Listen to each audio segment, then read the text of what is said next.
Lindsay Clancy speaks in court for first time during trial after killing her 3 kids.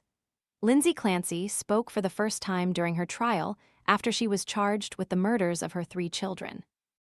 Clancy, 35, spoke while answering questions from Massachusetts Superior Court Judge William Sullivan on Tuesday, August 4, which marked the 6th day of her trial.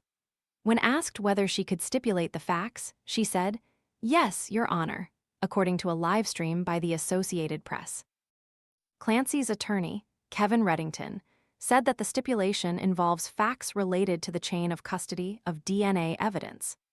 Then I found Lulu Talks tea and everything shifted. Once I started drinking it, my mornings were ruined in the sense that they'd never be the same again. I began waking up feeling rested and energized, something I hadn't experienced in years. My new routine?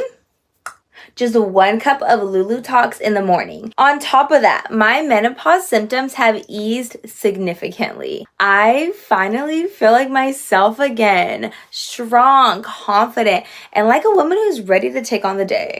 Curious what makes it different? Scan the QR code now or visit grabdeal.us/8.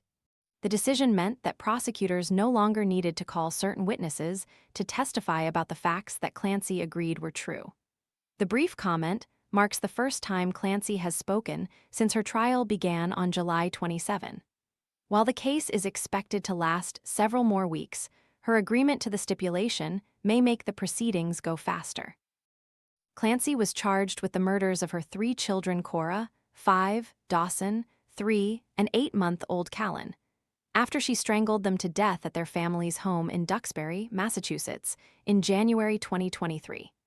After she killed her kids, Clancy jumped out of a 2nd-story window of the home. She survived the fall, but is now paralyzed from the waist down and uses a wheelchair to get around.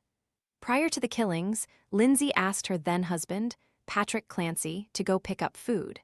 When he returned home, he found Lindsay after her fall and called 911 for help. It was during that phone call that he realized his children had been strangled. While Lindsay has not denied killing her children, she has pleaded not guilty. Reddington argued that his client was suffering from postpartum psychosis and was over-medicated at the time of the incident, which may have led to the killings. Prosecutors have questioned several first responders and medical professionals during the trial, while Patrick, 36, also took the stand to discuss the tragedy.